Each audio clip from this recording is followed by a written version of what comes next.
रहीम।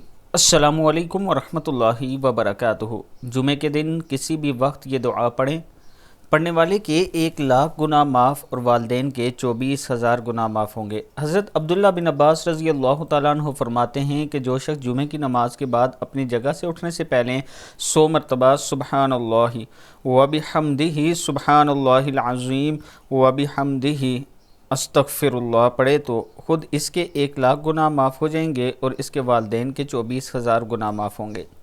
पढ़ना है सुबहानल्लाहि व बिहम्दिही सुबहानल्लाहिल अज़ीम व बिहम्दिही अस्तगफिरुल्लाह। अल्लाह ताला हम सब के वालदैन जिनके ज़िंदा हैं उन्हें सेहत और सलामती वाली ज़िंदगी अता फ़रमाए, और अल्लाह ताला से हम दुआ करते हैं कि जिन जिन के वालदैन फ़ौत हो चुके हैं अल्लाह ताला उन्हें जन्नतुल फिरदौस में जगह अता फ़रमाए।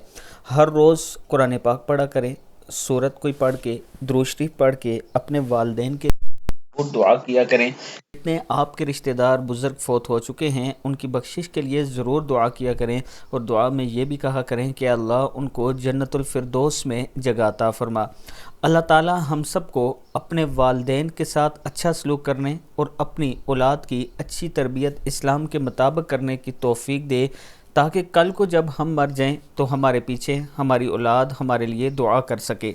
और वो तब ही कर सकती है जब हम उन्हें इस्लाम के मुताबिक अच्छी तरबियत करेंगे, उन्हें बताएंगे कि कुरान पाक पढ़ने के क्या फ़ायदे हैं, उन्हें बताएंगे कि दुआएं पढ़ने के क्या फ़ायदे हैं, उन्हें बताएंगे कि नमाज़ पढ़ने के क्या फ़ायदे हैं, तब ही वो आपके लिए दुआ कर सकते हैं।